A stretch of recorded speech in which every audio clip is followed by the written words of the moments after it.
What? I think there'd be a moment of silence. Oh, Ready? what makes sense? I guess his son was here. To call the special meeting of February 1st, 2023 to order. Stand for the pledge, please.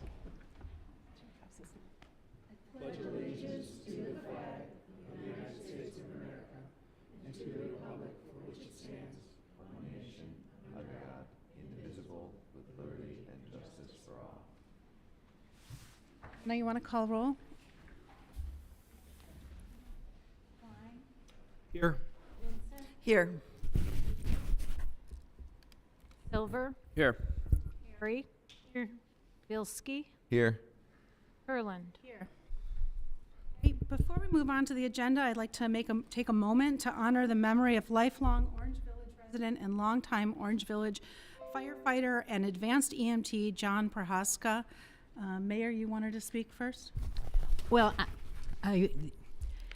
you said some of what I wanted to say. I wanted to emphasize the fact that John lived in this village for his entire life. And when he was 18 years old in 1981, he signed on to be a firefighter in the village. I believe in those days that's when the women went to go home and would call you in on a rotary dial phone, and everybody would run up from around the village. He's one of the last firemen on the force from those days. This was not a job to him. This was part of his being, who he is and what he did. I think I'll let the chief speak more personally to that. But this was a man who came in and had coffee with his fellow firefighters every day before he went to do a plumbing job, because this was his family. And so, who've known him for a long time, and I knew him as the mayor fireman, it's hard to imagine that he's not here. You just don't think that somebody you expect to always be there is just always suddenly going to not appear. So I'm going to let Chief Wilson add anything, and thank you to the fellows that did come in, that were able to, and join us in this little tribute to the memory of our good friend, John Prohaska.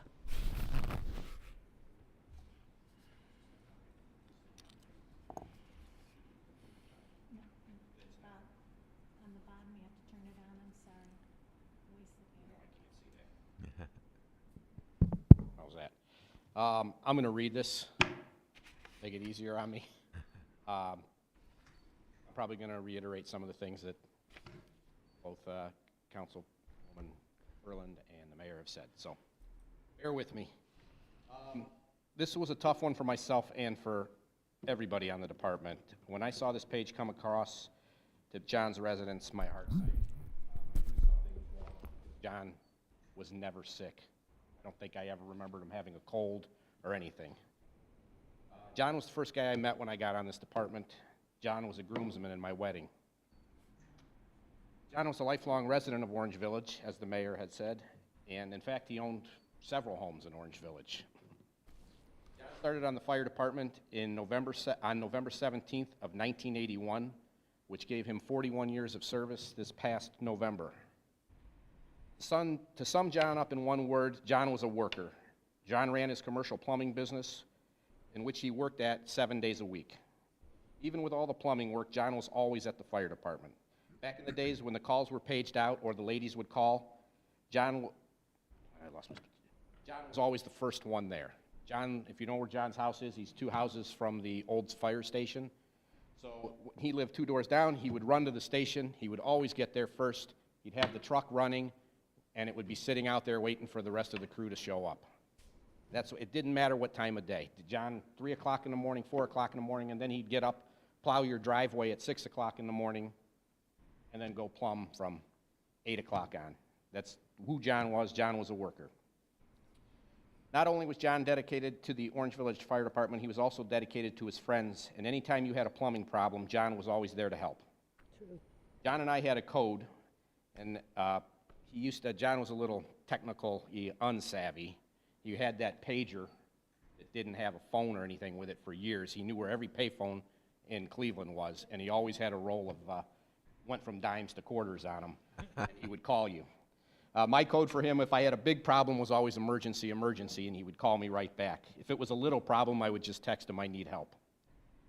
I would say that John has helped just about everybody in this room, either through plumbing problems or someone who has called 911 for his help. He's been there for, I can tell you just about everybody's had a plumbing problem fixed by John in this room, or at least all the fire department. And I think, in fact, he helped you get your cat or dog out of the cage a few months ago. I can tell you that the men and women of the fire department have a big hole in their heart this week, and I do for sure. I can't tell you how much I'm going to miss seeing Pipes, that was his name because he was a plumber.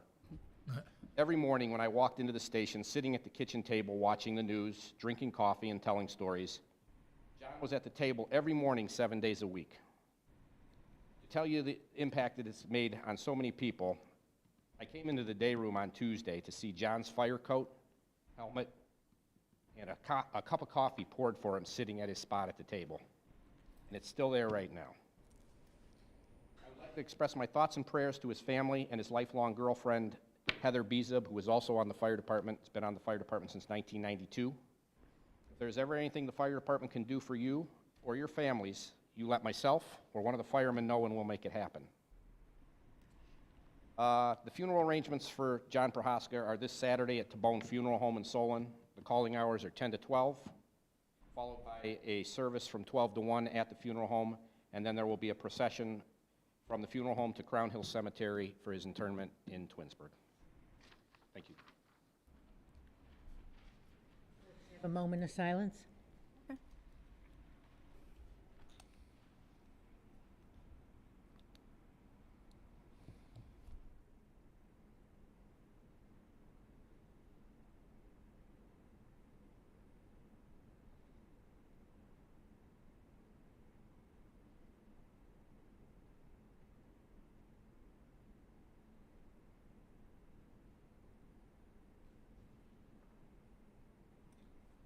Missed.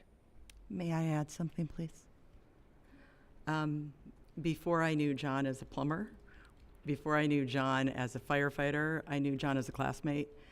He graduated a year ahead of me, and we were in the marching band together. And I just picture him with his big bass drum wandering around the field with the rest of us, trying to figure out what was going on. And it was my honor to share the field with him back then.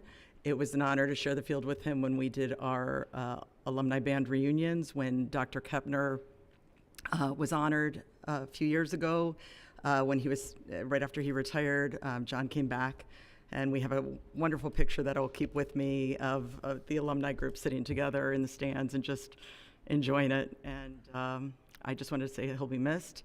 And I send my sympathies to everybody who knew him. And certainly from the Orange Schools community, we send our sympathies as well. So just wanted to pass that on. You're welcome to stay. You're welcome to stay. You don't have to stay. Yes, Thank you for being here. come in. Sorry for your loss. Yeah, sorry for your guys. loss, really, guys. Appreciate your service. Move on to much lighter stuff. I'd like to make a motion to confirm the appointment of Charles Manberg to the Finance Committee. Is there a second? Second. Discussion?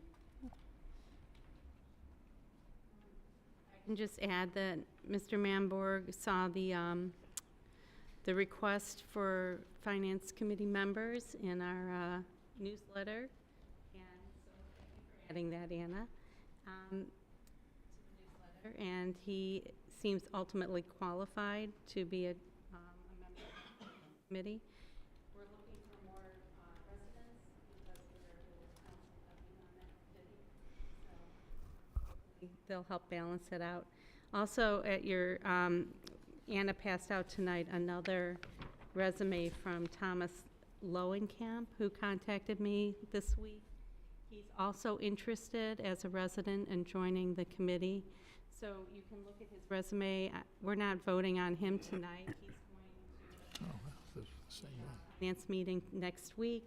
If he still wants to join after seeing us in action, we'll ask you to swear him in either next week or next month. Or Or to vote him in, I'm sorry, not swear him in. Right, vote him in. Okay, Anna, you want to call roll? Klein.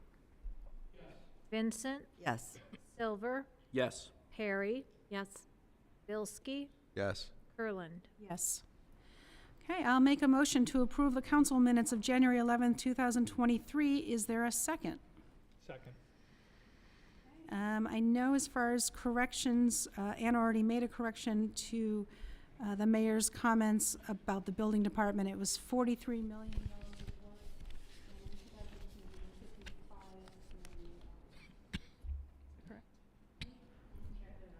Check, that's what it was on. 255 million or 1,000? 1,000. Sorry, 55,000. 55,000. Million versus 55,000. Okay. That was not right. Are there any other corrections or changes? Stacy found a little correction. Something just wording didn't seem right. It's just a word that needs to be added, but it's fine. Doesn't change the meaning or significance.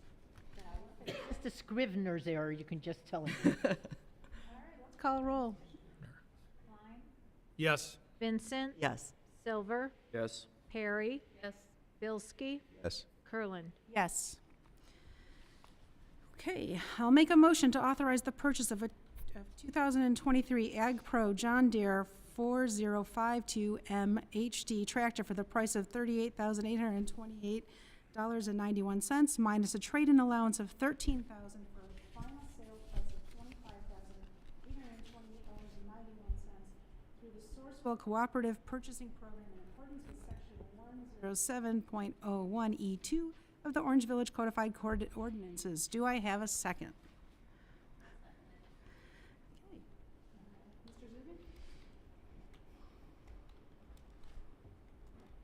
This year's budget, we had $40,000 in for a replacement of our 2002 John Deere tractor.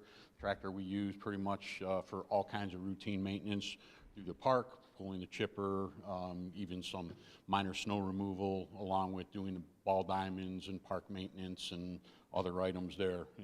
We use our rotavator, we cut roadsides with it, so it's a piece of equipment that is part of our operation. For the record, I do want to say, though, I sent Anna an email, and it had Sourcewell. The correction should be, this is under the state term schedule. As you'll see that, it's under the Ohio STS 55 or 515 program. So with our trade-in value, it brought the purchase price down to $25,828.91. Our due diligence, we looked at three different sales companies. Kubota, the next one was close to about $5,000 more than what we're asking to purchase. Can I ask you a question? On the contract, it says the expiration date was September 30th, 2022. Was that a typo, or is that going to be extended? Typo, yeah, everything, this was just current, so, yep. Okay, and then the original quote was 2021, price effective Yeah, date? we've been looking at it for budgetary reasons, so they just never updated their dates on there. So when we were doing our budget preparations, when we started looking at the costs, so under the state term schedule, they normally don't go up until the contract expires. The state goes out to renew them. Great, thank you. Anna, please call roll. Klein, Yes. Vincent, Yes. Silver, Yes. Perry, Yes. Bilski, Yes. Kurland. Yes. Okay, audience comments relating to agenda items, there's no audience. Old business and pending, there's nothing. New business and consideration of. I will make a motion to pass Resolution 2023-1, a resolution unequivocally condemning the recent rise in anti-Semitic violence and harassment targeting Jewish people, and standing in solidarity with those affected by anti-Semitism, and for other purposes, and declaring an emergency. Do I have a second? Second. I felt this was important as a way of recognizing and hoping to help curb the rise in anti-Semitism.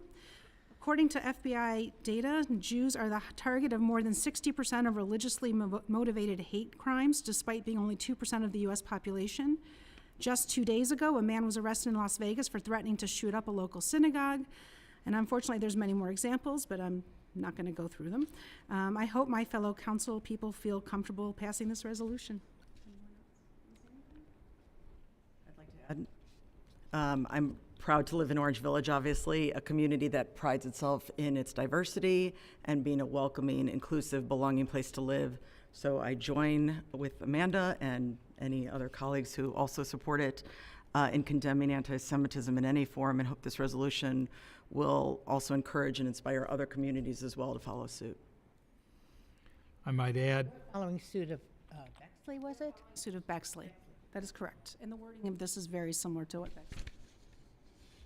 other communities have created similar and are creating similar resolutions.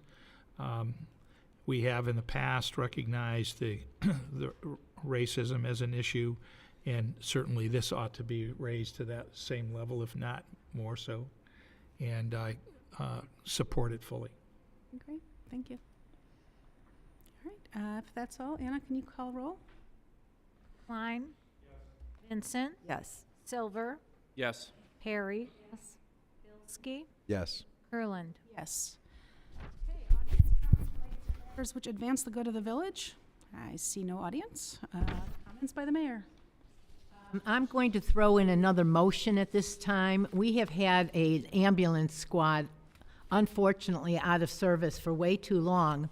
And the problem is getting the necessary equipment and motors and everything that we need to fix it. Now, I know we ordered a new ambulance and we hope to take delivery of it sometime this year, but we have to have this ambulance working while we don't have the new one. The fire department, mostly with the guidance from Bob and Terry, have been shopping around for reconstructed motors, used motors, whatever they can find. This last quote, which I think is probably the final one, came in at about 5:38 today. So that's why we're doing this on the fly. We don't really want to wait till next week. And we do have a form that would have allowed us to go ahead and ask forgiveness afterwards. But I think this is very important. So though the quote is for $31,715 to fix, to get a remanufactured engine and have it installed, of that amount, we will get $3,600 back when they get the old one that they're replacing. But just in case anything happens, I'd like to ask for a motion for up to $35,000 to get this thing working as fast as we can. What was the quoted amount again? The price is $31,715, of which $3,600 of that will come back to us, sort of like a deposit on the motor. That will be replaced once we get the new one. Yeah, but maybe we'll keep it. But We might, this might change our mind, we might keep it. And the new one, though. Do we?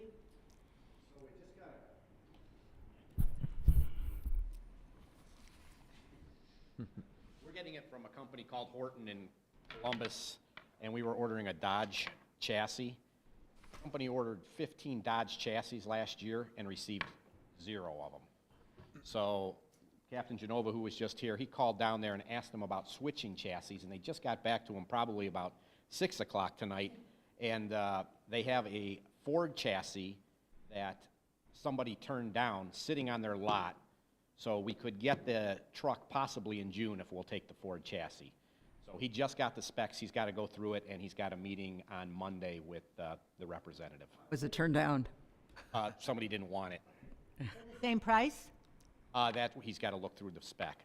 He believes it was, he doesn't remember, it was a $1,000 difference, whether it was more expensive or less.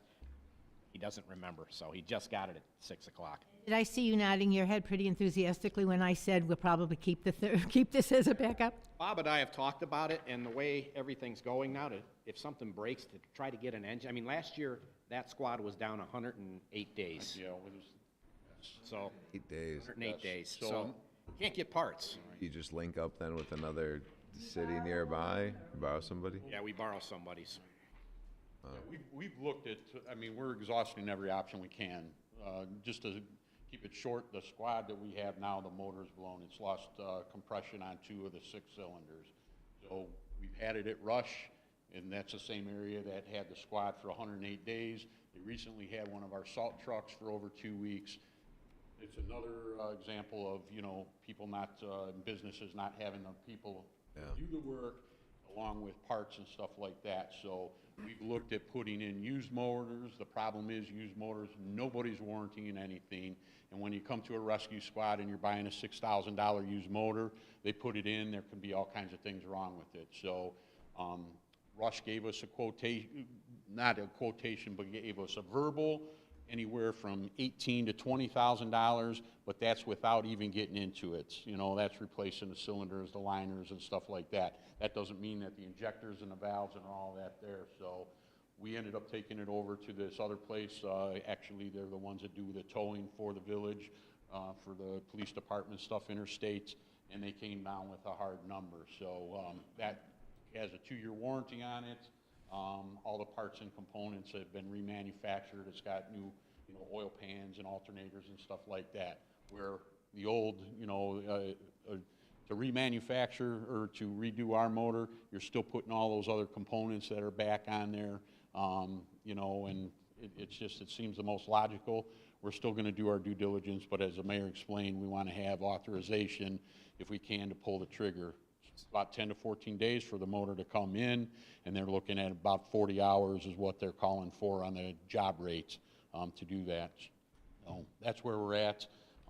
Yes, and like New motor would be a brand new motor or a refurbished? manufactured motor, so it's been all reworked and done and got new everything. Could get us another few years though out of, We're looking for a few months. Well, no, it would get us a few. So Yeah, we're looking for, there would be a warranty on that one then? there's a 2-year warranty on the motor. Okay. Yes, so that's where it's good. And the other thing is, if we find a used motor and we take it over and have Company A do it, they're not gonna warranty anything. They're taking a risk by putting a used motor in. They're not backing it there. So, yeah, the talk also has been, you know, to keep the other one around, because as we realized We can cannibalize it ourselves. that we had a police car that was under warranty with a blown motor. It went out there November 30th. We just picked it up Monday of this week. So that is where we're in, and we're anticipating what we need to do to keep our operation running. So remind me, how many trucks do we have right now? 2. Ambulances, we have 2. I mean, yeah, ambulances, one very old one, Well, this one. replacing the motor, and one newer one. That has Yeah. been 2, right? No, the bad one is the one that's been breaking. But the new one, the newer one is not, the newer one has been working fine. We've been watching it, and, you know, we do regular quarterly maintenance along with all the oil changes and stuff like that. These things seem to come up, and, you know, until it throws a code, you don't know what's going on. But, you know, regular routine maintenance is always done on these. so in June, if we get the new truck, if it comes in, we will have 3 possible working trucks. One, the old Being one's sort of back up, yeah. room to park it. Yeah, I'm gonna move, there's a big black truck that sits in my bay, I'm gonna move that out. What about housing it up in the Pinecrest? What about housing it up at the Pinecrest And facility? we might, that's always an option, is to leave the squad up there permanently, and the guys just report there in the morning. We have a good amount of room there for it. Yeah, we have a whole day. Ryan, when you speak, I can never hear you. Oh, I'm sorry. I was just asking if we had room over at Pinecrest. Yeah, there's 2 bays up there. We use one, the fire department, and we put our squad in there every day. We leave from here and go up there and put the squad in. And the police have the other bay, and they keep their Pinecrest car in there, I believe. That you mentioned from last year that never came in, you said 20 were ordered and 0 came in of that. Are those still anticipated coming in, or is this a done? They reordered them again this year, but, Had to reorder them after they were already ordered? well, they ordered them again because they changed the model year now. Now they want a 23, they don't want the 22 anymore. Now, Terry did look, and if I'm not mistaken, Terry called all the Dodge dealers and Ford dealers within 1,000 miles of here, and they couldn't find a chassis at all. Because we were hoping maybe we could just buy the chassis from a dealer and then take it there and they would do it, but we couldn't even find a chassis. Is there any significant difference between the Ford chassis and the? Wasn't really much. We have all the Dodge cars. We have a Dodge pickup truck, so we thought we would just stick with the Dodge, because that's what service usually repairs, but it's not worth the wait. If we did want to get rid of this one when the new one comes in, doesn't putting a new engine in, wouldn't that increase what we would get Yeah. for it? I don't know, I don't think, I haven't done, I don't know if you guys did any. You're probably not gonna realize the Right. $20,000 that we put in. Some of it, right? We should get some of it. Well, it should be worth more if it operates. Yeah, if they don't have to tow it out of here, it's worth a little bit more. But yeah, like Bob said, I don't think we'll get that type of money back on it, but Getting a new engine with a warranty on it, Correct. so. Well, I think I'm going to suggest we locks keep and it. everything else are in good shape, so. Do you have a Question relative to the budget. I can't hear anything. I was asking for the motion to be up to 35,000. make a motion? Well, what's the motion? Okay, wait, good. A motion to authorize the mayor to expend not more than 35,000 to Interstate, is that correct? For the repair of, although I'll have to fill in the information because I don't know, like, Look at it the minutes next week. known in the village as Squad 3. Is that right? That's, Good. Just as a question relative to budget, where is there a space in our budget to, We have For this? certainly the flexibility that $30,000 is not, there's a lot of pockets it can come from. okay? General fund, whether it's the 20, no, it can't come from 202, but we will hopefully never be in a position where 30,000 puts us into a panic or a crisis.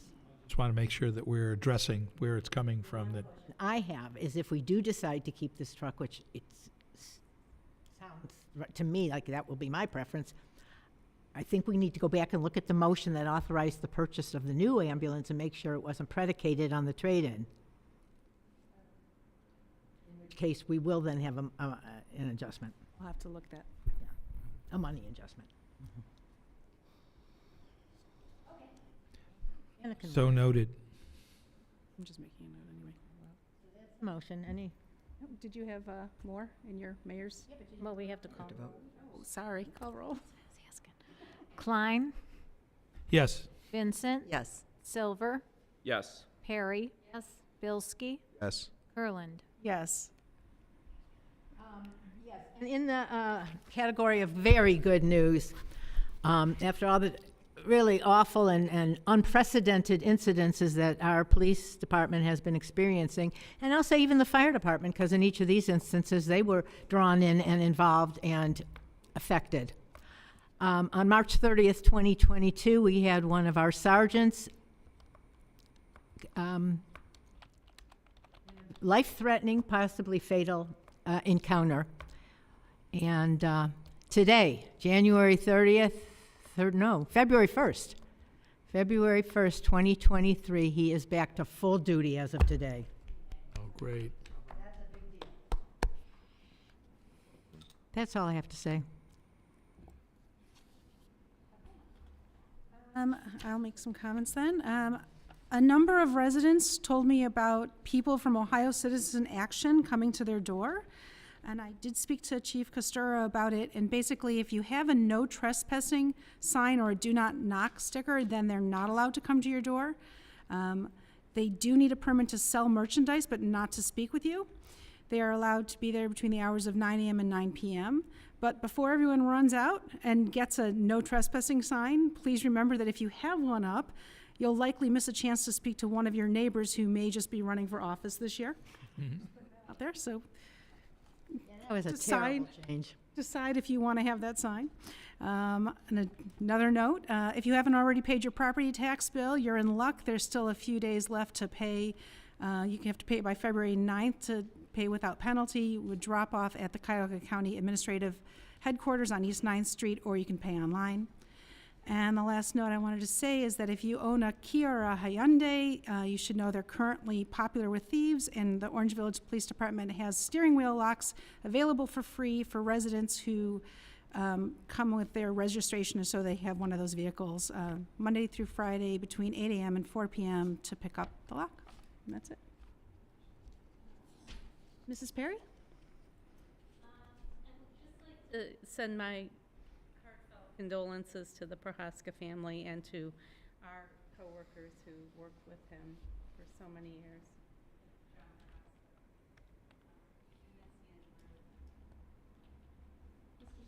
High school? I didn't run in his circle, but I think he was a year behind me.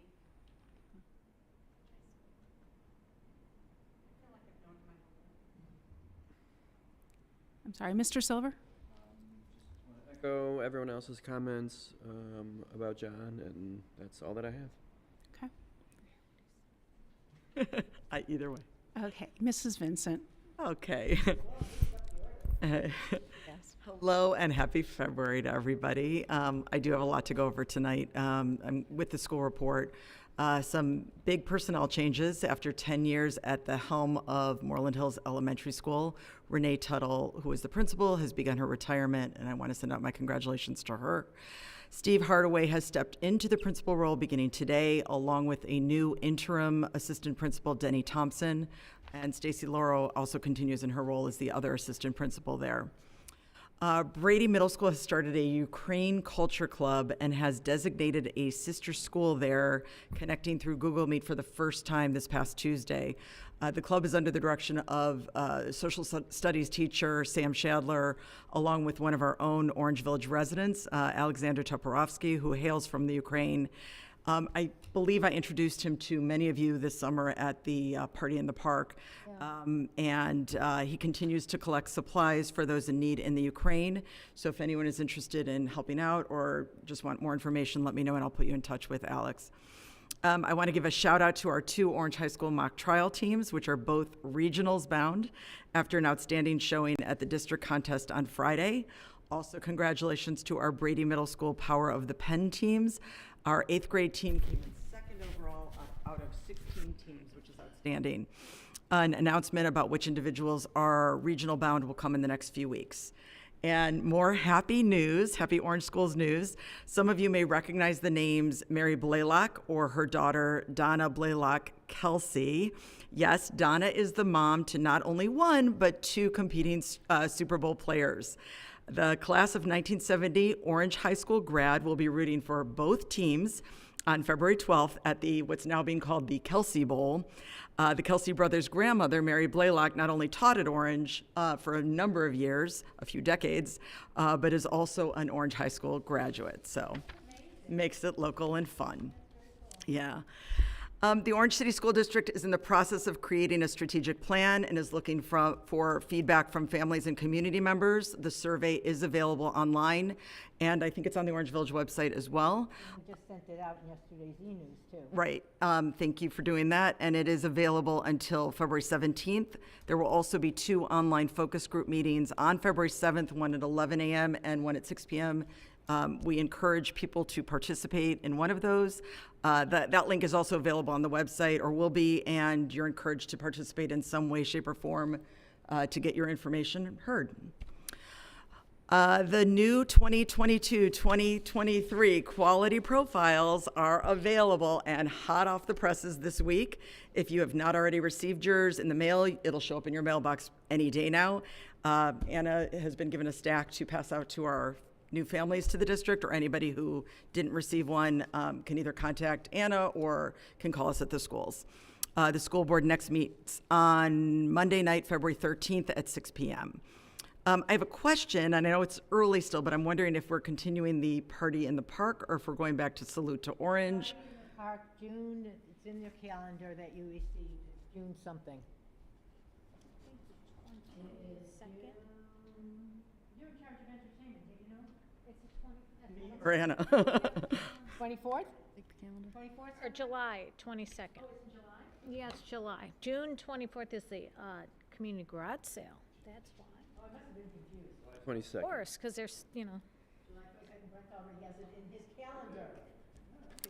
calendar. So I also wanted, the reason I brought it up is I had a call from Earl Rogoff, who is in a band, and he was asking if his band would be wanted, needed, or otherwise, and would love to perform in some venue, whether it's Party in the Park or doing a concert series again this summer now that things are sort of back to normal.